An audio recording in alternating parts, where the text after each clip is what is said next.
an updated and expanded message from Muad'Dib about the 7th of July 2005. Dear viewer, I hope this finds you well, in good spirit and having a good day. Regarding the 7/7/2005 terrorist attacks in London, let us look at the facts and see what we were told and compare them. Then, using Occam's razor and common sense, let us see what conclusions are to be drawn, so we can all understand what most likely really did happen that day. First chapter, title: Mock Exercises and Bomb Hoaxes in the Run-Up to 7/7/2005. More than a year before the 7/7/2005 attacks, on the 16th of May 2004, an edition of the BBC One Panorama programme broadcasted a mock exercise, imagining what would happen if a terrorist attack was executed in London in the near future, consisting of 3 explosions on tube trains in the London Underground and 1 explosion on a road vehicle. The following excerpt from the BBC programme gives us a good idea of why this programme was made. If there are now bombs going off above ground, in this case a lorry being attacked, it could happen anywhere. So the potential for mass panic across not just the capital but the whole country is very much with us. I think therefore we need to look at more serious measures. We do have reserve powers in effect to take over the BBC if we were to wish to, and to get them to broadcast whatever we wanted them to broadcast. Those powers are there in the Broadcasting Act. My advice to the Prime Minister would be not to use those, but I think we should be talking to the broadcasters about having the Prime Minister on the air very quickly. You wouldn't disagree with that, Michael, at all? No, I entirely agree that the Prime Minister should be out there, and we shouldn't be using the powers to bring in the BBC, but we should certainly be talking to the broadcasters about the way in which the coverage is going to be organised. Please note well that he said the coverage is going to be organised. In other words, he was saying that they would write the script for and then edit and control the media coverage of an event in which there were 3 explosions on London tube trains and 1 on a road vehicle, if such an event were to take place in the near future. The question that begs to be asked is this: was that what they were actually in the process of planning, and precisely the reason for that programme? This is the kind of terrorist attack the government repeatedly says is going to happen. We've been absolutely clear, we can't guarantee that there will never be an attack. It's quite likely that they're planning one now. I am wondering about the purpose and effect of this very programme. This BBC Panorama programme appears to have been used by those behind the 7/7/2005 attack as the means by which the media's response to the attack in the near future was studied, so it could be controlled and directed towards their own ends. Mr. Price plays the bad cop and issues the threat of taking over control of the BBC, and then Mr. Portillo plays the good cop and says that there is no need to do that as long as the BBC behaves itself and broadcasts whatever they want them to. The good cop, bad cop scenario is just theatre, to deceive the viewer. The reality is that the BBC is a government propaganda machine and is already, and always has been, controlled and used by the government. The headlines at 9 o'clock. In the past hour, there have been 3 major explosions on the London Underground. The first occurred at 8:10 on the Piccadilly line between Knightsbridge and Hyde Park Corner. The second at 8:16 on the Central line between Tottenham Court Road and Oxford Circus. And the third at 8:27 as a train was arriving at Vauxhall Station from Stockwell on the Victoria line. Emergency services have been called to all three scenes. There are no reports available yet on the number of casualties, and the police have said that it's too early to identify a possible cause. London Underground is now closed, and the police are asking people not to travel. 350,000 people alone are making their way towards the City of London at this point. And if the access overload system has been triggered and they can't get onto their mobile telephones, this will have profound implications for them, the next of kin. We can now confirm that a tanker carrying chlorine has exploded at the junction of Shoreditch High Street and Commercial Street. Chlorine is extremely toxic in this form, and the police are issuing express warnings to people to stay indoors, close windows and remain there until the all clear is given. In the days leading up to 7/7/2005, there were hoax bomb scares in Nottingham and Sheffield. There will be more about Sheffield and South Yorkshire Police, whose headquarters are in Sheffield, later in this video. Were these false alarm hoaxes meant not only to cause panic and confusion, but also to lull everyone into a false sense of security, and into thinking that the initial reports in London on 7/7/2005 would also be false alarm hoaxes, so people would ignore them until it was too late? Second chapter title: Peter Power, Dupe or Accomplice? Then, on 7/7/2005, we were told on TV by Peter Power of Visor Consultants that they, and the private company employing them, who helped choose the scenario for it, were running a mock terrorist drill in the London Underground, with practically the same scenario as what actually really happened on that day. In other words, the actual mock anti-terror drill that the BBC Panorama programme of May 2004 had outlined had been chosen by Visor's client to be carried out on the very same day that 4 Muslim suicide bombers also chose the same scenarios that Visor's client had chosen for the mock drill, causing real and devastating explosions on 3 London tube trains and 1 road vehicle. Please think about that unbelievable set of coincidences for a few seconds, to let the implications of it sink in. Then, please ask yourself, what are the odds against all of that happening by chance? Just to get this right, you were actually working today on an exercise that envisioned virtually this scenario. Almost precisely. I was up until 2 o'clock this morning because it's our job, my own company, Visor Consultants. We specialise in helping people to get their crisis management response. How do you jump from slow time thinking to quick time doing? And we chose a scenario with their assistance which is based on a terrorist attack because they're very close to a property occupied by Jewish businessmen. They're in the city, and there are more American banks in the city than there are in the whole of New York. A logical thing to do. And I've still got the... I was going to say, how extraordinary today must feel for you as it unfolds.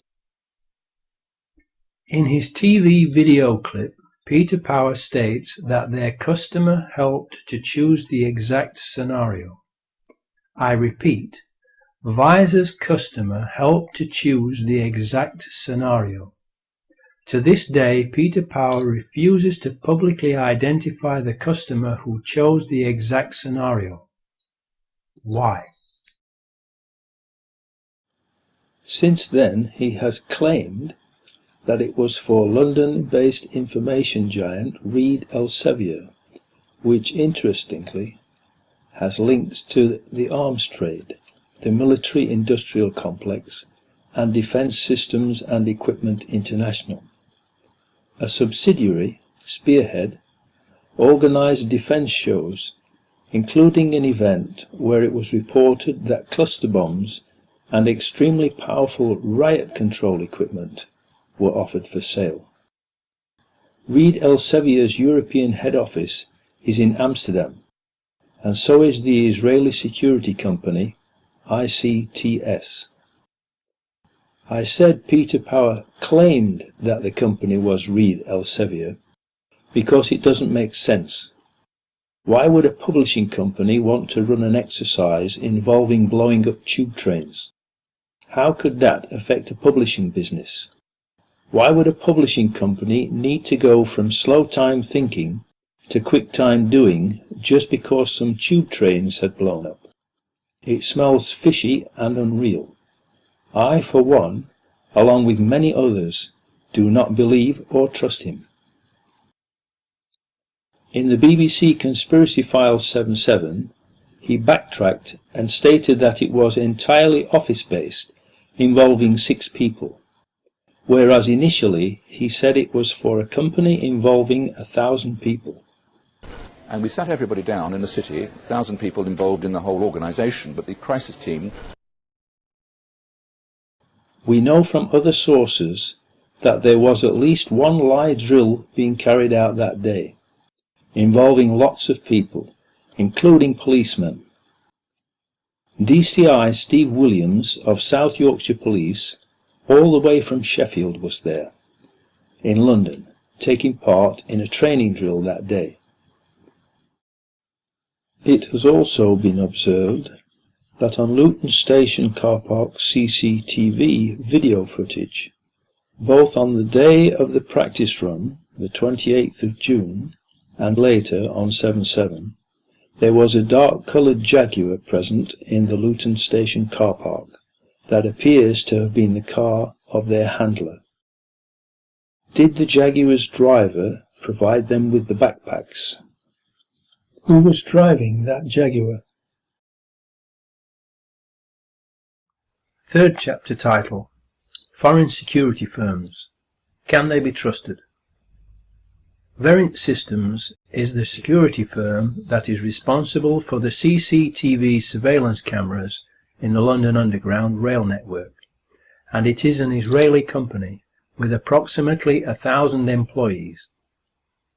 No CCTV footage of the 4 Muslims boarding the tube trains has been released by Verint, who claim that their cameras were not working. Why? Because the 4 Muslims were not on the tube trains that blew up. Fourth chapter title: The 4 Muslims, actors or patsies? We were also told that the training exercise involved 1,000 people and, of course, amongst those 1,000 people would have to be the 4 people who were recruited to play the parts of the mock terrorists. Therefore, as part of the exercise, they would have recruited 4 young Muslim men to carry 4 backpacks that were to contain mock explosive devices. Who were their Muslim recruits? These Muslim men would naturally buy return train tickets and not one-way tickets, because they would be going home after playing their parts in the training exercise. One of them, the oldest, who would be considered the ringleader of the group because of his age, would have been asked to make a suicide video prior to 7/7/2005, being told it would form part of the training mock terrorist exercise, in order to make the exercise, and possibly a film to be made of it, look as realistic as possible. He would obviously not have been told the details of the whole plan until later, probably when he and the others arrived at Luton on the 7th of July 2005, to make absolutely certain that the scenario of the drill which would take place that day could not be talked about by or to anyone. The second oldest would also be asked to make a similar video as a backup for just in case anything went wrong, and or the oldest pulled out of the drill before the 7th of July 2005. Mohammed Siddiqui Khan's wife Hasina, now his widow, was pregnant and had started bleeding on the 5th of July, 2 days before the bombings took place. There was obviously something wrong with her, so Mohammed Siddiqui Khan took her to hospital in Dewsbury. She was examined and booked in for a scan on the 7th because of a threatened miscarriage. So, in the circumstances, as a loving husband and dad, as he demonstrated in his second video that has been broadcast, he most probably did pull out of the training exercise. After he had taken his wife home, he said he was going to see his friends, and she never saw him again. She miscarried on the 7th of July, the day of the bombings, not knowing what had become of her husband. The petrol attendant at Woodall Services on the M1 motorway, where Shazad Tanweer stopped for fuel in the Nissan Micra, says he only saw two people in the car, Shazad Tanweer and Hasib Hussain, as can be seen in the CCTV footage. So, it is quite possible that Mohammed Siddiqui Khan never made the trip to London, but was grabbed in Leeds and disposed of. Since making 7/7 Ripple Effect, new things have come to light about Mohammed Siddiqui Khan and Shazad Tanweer and their involvement in Operation Crevice in 2004, during which they were photographed on numerous occasions with the suspects involved in Operation Crevice. However, they were not investigated. Whilst the others were not only investigated, Omar Khayyam, Anthony Garcia, Wahid Mahmood, Jawad Akbar and Salahuddin Amin were arrested, charged and convicted of terrorist charges. Among the remaining 40 were two men, whose names were to become notorious: Mohammed Siddiqui Khan, the alleged ringleader of the July 7 bombers, and his alleged right-hand man, Shazad Tanweer.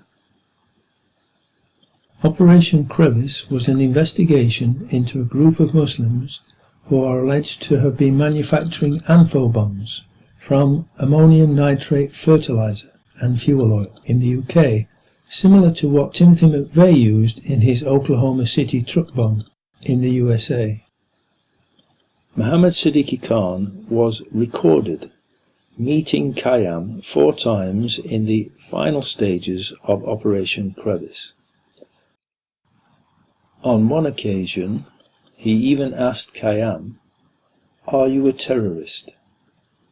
How could they do that, unless Khan was wired up with a microphone and told to ask that question? Who would ask that question if not told to do so that the answer could be recorded and used in evidence? Shazad Tanweer also met Khayyam around this time. Operation Crevice wound up in the spring of 2004, just around the time that the BBC Panorama programme, London Under Attack, was being made and broadcast in May. I and others, including Charles Shoebridge, who is a well-known security expert, have suspected for quite some time that Mohammed Siddiqui Khan, codenamed Ibrahim, according to Mohammed Junaid Babar, and Shazad Tanweer were in fact MI5 assets, and this Operation Crevice evidence is further indication that they were indeed working for MI5. Charles Shoebridge is a writer, broadcaster and independent authority on issues of security, intelligence, terrorism and crime. A graduate of history and politics and of the Royal Military Academy Sandhurst, he served for almost 2 decades until 2000 in diverse frontline policing and military roles, specializing in counter-terrorism and intelligence operations. Prior to his service at Scotland Yard and elsewhere with the Metropolitan Police, he also worked in counter-terrorism as a commissioned officer in the British Army. He has made numerous TV, radio and newspaper contributions, including as one of the host presenters of the critically acclaimed TV series Crisis Command. Well, with me now in the studio, Charles Shoebridge, former anti-terrorist intelligence officer with the police here in London. Is this a big miss by the authorities? Well, I think we've already established, actually, in the panoply of information that's emerged since the 7th of July attacks that suggests that certainly Khan and certainly Tanweer were known to the security services to varying degrees. That has emerged already, but there's no question that this new information, which I think sounds credible, certainly it's the sort of information that is given to police quite regularly about the activities of Islamic extremists and others of terrorist interest, should have added to that picture. And so once again, we're talking about the intelligence game, if you like, of a jigsaw, in effect, putting together all these disparate elements of information to come up with a profile of a person and assess the risk from that person correctly. That isn't what happened in this case. Yeah, because we've got what this man says he did, and there's new information just this week from the United States saying that the US tipped off the British authorities about Mohammed Siddiqui Khan anyway, and then there was the original sort of admission, which came quite late, from the security services here, that they were aware of him and that they'd been following him tangential to another investigation. I mean, it does all mount up, it seems, over time, that there was more and more information there. No, that's right, and I don't think, again, that's a surprise to people who actually worked in the industry, if you like, of intelligence. It was always going to be highly improbable that somebody comes straight out as what the media was calling a clean skin and suddenly becomes a suicide bomber. Well, the media led on by briefings from the authorities. I think that's absolutely right, and there was a good reason for that, I'm sure, which was, from their perspective anyway, which was, of course, if these are clean skins, how can we blame the security services for not having been on their trail? As it's turned out, as I think was predictable and predicted, this has turned out to be not the case. Really, the level of information that was coming in about Khan, particularly if these American reports especially, which now seem to be being backed up by the actual American authorities, not just appearing in an author's book, that they tipped off the British about the specifics of Khan. And this was quite a serious plot in the United States that we were talking about, an attempt to blow up synagogues and so on. The amount of information coming in and the quality of information coming in, the fact that that has been so consistently overlooked, it would appear, by the security service MI5, to me suggests really only one of two options. Either A, we've got a level of incompetence that would be unusual even for the security service, but B, possibly, and this is a possibility, that his man Khan may even have been working as an informant for the security service. It's difficult otherwise to see how it can be that they've so covered his tracks in the interim. Interesting. Thank you very much. The only logical explanation for Mohammed Siddiqui Khan, codename Ibrahim, and Shahzad Tanweer not being investigated as part of Operation Crevice, and asking Omar Khayyam if he was a terrorist, so that it could be recorded as evidence, is that they were working for MI5 and were sent to infiltrate the group and report back to MI5. This would give another possible explanation for the origins of the so-called suicide videos of Mohammed Siddiqui Khan and Shahzad Tanweer, who are reported to have frequently made visits to Pakistan to allegedly visit terrorist training camps. How did Mohammed Siddiqui Khan do that on a schoolteacher's pay?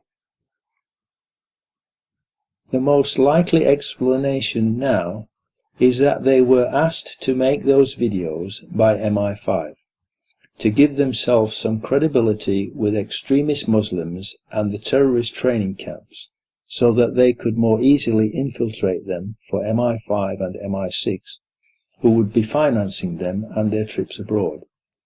The same videos could then have been edited and used by the authorities after the 7/7 attacks to try to frame them. People in Beeston who knew them said that they looked younger in those videos than they looked in 2005, and that they did not talk like that, and the movement of their lips did not synchronize with what they were supposedly saying in the videos. Survivors and family members of the deceased have quite rightfully asked why MI5 did not arrest Mohammed Siddiqui Khan and Shahzad Tanweer as part of Operation Crevice, and thus prevent the 7/7 attacks from happening and save everyone who was affected by 7/7 from being murdered, maimed, injured, bereaved, or traumatized.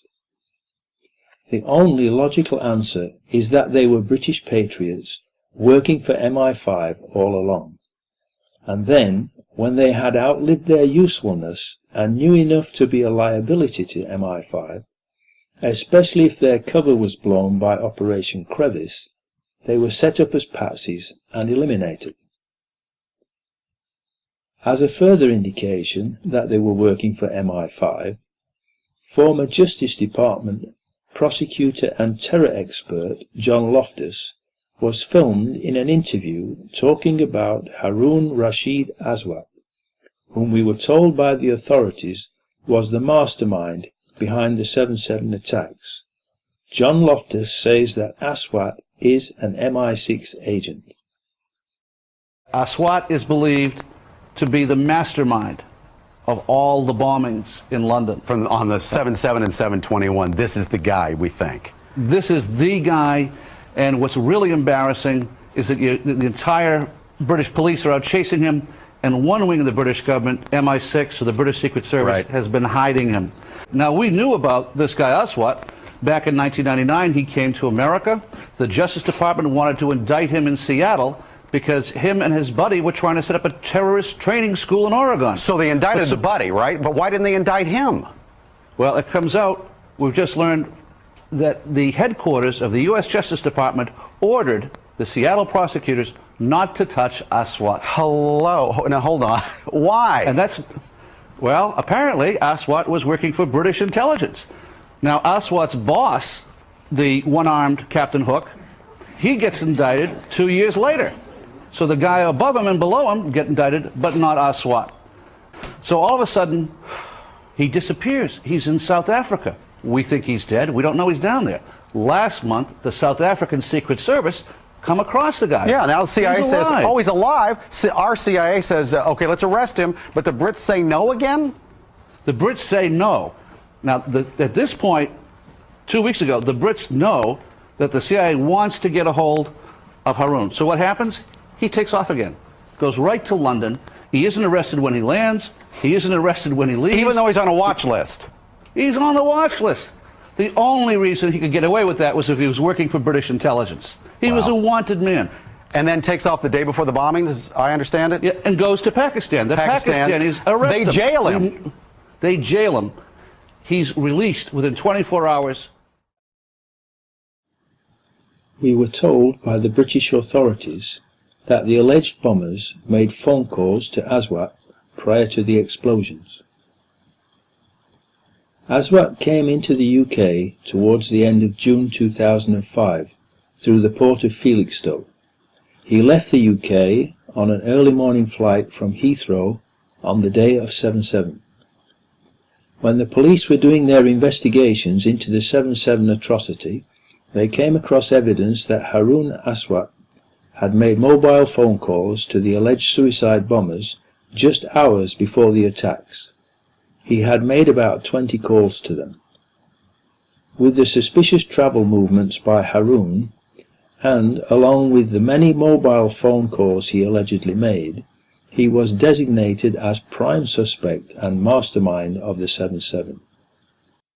It was at this point that he was traced to South Africa, Zimbabwe, and watched until he tried to cross the border to Zambia. He was arrested. Once in custody in Zambia, Aswat was then deported to the UK for questioning about 7/7. During this time, MI6 then declared that he was an agent of theirs, and that Aswat had nothing to do with the 7/7 atrocity, and that he will not be interviewed. MI6 basically overrode the police inquiries.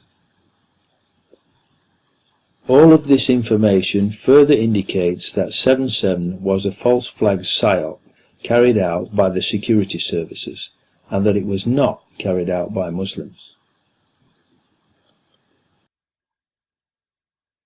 It should be noted that neither Mohammed Siddiqui Khan nor Shehzad Tanweer specify what their targets were in their videos. It is also interesting to note that no one has ever claimed responsibility for the 7/7/2005 bombings, except for a message on a fake Al-Qaeda website on the same day that was traced to Texas in the USA. As already stated, if Tanweer and Khan were working for MI5 and MI6 as informants and asked to infiltrate extremist Muslim groups, then that would explain the making of these videos, to be used as part of their credentials when attempting to gain the trust of extremists. 2 years afterwards, because more and more people doubt the official story,